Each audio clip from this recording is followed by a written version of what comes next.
Pinterest, the place almost everyone goes to look for art inspiration. Sometimes it's known for its tutorials that jump from one place to another without any indication of how you got there.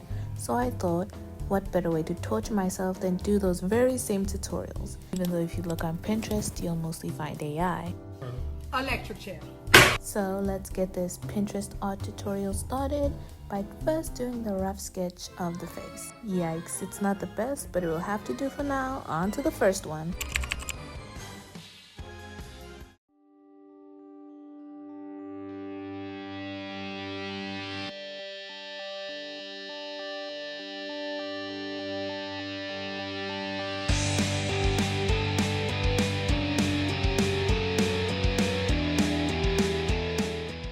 I will admit I have tried something similar to this tutorial when I was doing my Sigma banner for my Twitter account, but I chose this one because it seemed much harder than the other one, and just because I want to work myself to the bone and I don't know when to stop. But that's a story for another day. So I started by drawing the eye shape how I would usually draw it, because there was no way I would be able to recreate the one in the video. It was too advanced even for me. And I just copied and pasted the other eye because, again, I was too lazy. I was actually making this video in between homework, school, and actually in class, so you gotta cut your girl some slack. Let's move on to the coloring.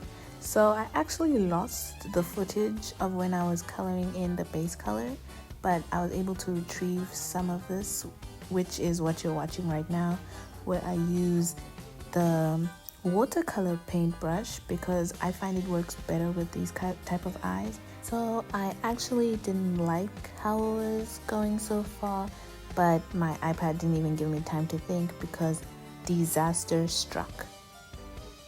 Yeah, my iPad is actually at its limit right now, and I've just been deleting apps trying to get this to work because there was no way I wasn't going to finish this project. I'd already started and put so much effort into it, and I wasn't going to stop now. So I still didn't like how they looked, but that's a problem for future me to figure out.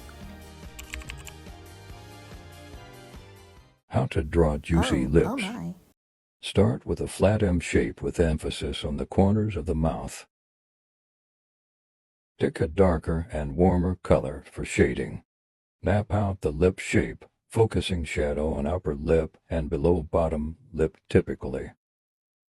I like to soften the edge of the lips. After you build the lip shape according to a reference, we can add color. Create a multiply layer on top. Now you can add color variation according to your reference while keeping the lip shape. Then add highlights to make them juicy. It's like a reward. That is all. Hope this helped. No, guys, because why was that kind of a good tutorial? You'll see by the end of this portion of the video that using this tutorial actually helps make my lips better. They were actually really good. So I first started out by drawing the compressed M, focusing and emphasizing the corners, but I made some mistakes here and there, so I had to rub it out, but I still think it looks good. And then again, I took the watercolor paintbrush because I was actually kind of falling in love with it right now, and using it to do the base color of the lips. And then I would just pick a darker color from the same section as the darker edges and just start blending in with them using the blur tool. Like, this portion of the video didn't even take that long, like 30 minutes maximum. So then I would take a lighter color on the color wheel and just use it as the highlights, which made it really stand out.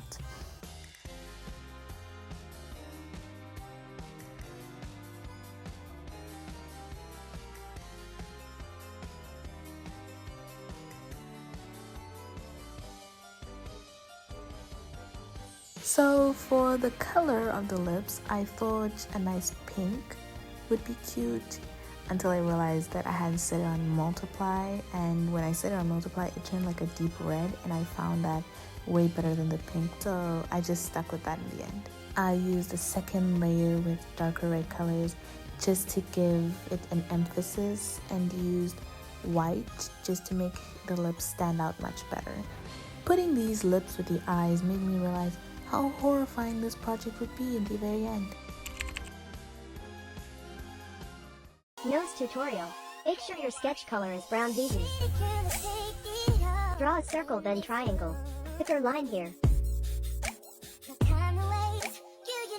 It's also fine if you don't delete the sketch so you have a guideline in rendering. Blush color in this area. And just make it smooth. Darker color in same progress and just make it smooth. Urge the line art. If you start rendering ha, just follow what I do.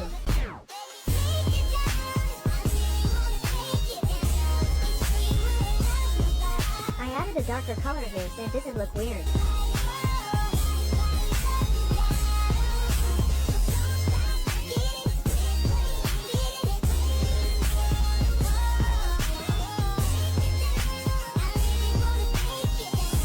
Highlight.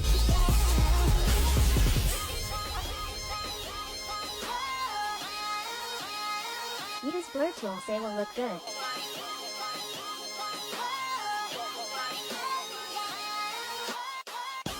Thicker line art.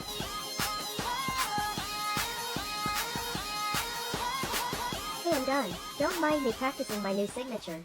Now, I didn't like this tutorial as much as the other ones, only because it felt like it was just a just trust me bro type of tutorial where it just jumped around from one section to the other. But I think it's still a pretty good tutorial for people who are learning noses and how to do it, even though I struggled. Well, not that much, but I still struggled. It took me maybe 2 hours to just get to the final product, and I think it turned out good. For this tutorial, I also used the watercolor brush in Ibis Paint because I found that it worked much better than pencil fade or anything else, and I'm really happy with the results. Now, it was around this area where Ibis Paint started messing with me. It kept going out of my canvas, giving me that stupid Lifebuoy ad that kept, I don't know what it kept doing. I couldn't go back into the canvas for some reason, so I had to restart, put on a VPN, everything until I got it right. But at least it worked out in the end, I guess.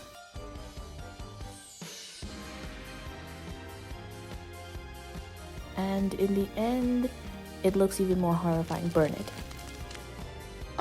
Child. Anyway, so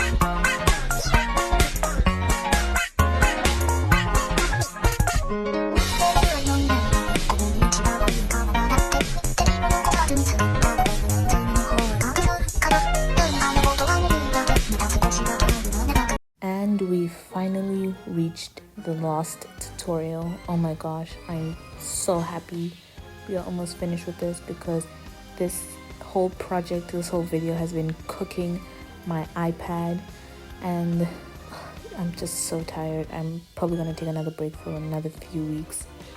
So for this tutorial, I again used the watercolor paintbrush because it just works. I used a darker color for the shadows and set the layer to multiply. And is anyone else liking the new Ibis Paint update? Because I can finally just have my layers on the side and not have it obstructed anything. I think it's a really nice update. But anyways, now for the highlights, I used just a lighter color and put it into add, and I finally learned how to shade those little highlights in the hair, and I think it actually looks good now. It doesn't look like a 4-year-old drew it. I don't know what I was thinking last time. I used the blur tool to smudge it out and make it less harsh, and lowered the opacity just to make it not as bright and look oily. So putting everything together, it looks like she's wearing a wig. I was actually dying of laughter, but I couldn't bring myself to actually care how it looked, so let's just finish this section. So in the end, I actually did go back and redrew it just to make it nicer, and I drew other versions of it just to make it nicer before my iPad crashed.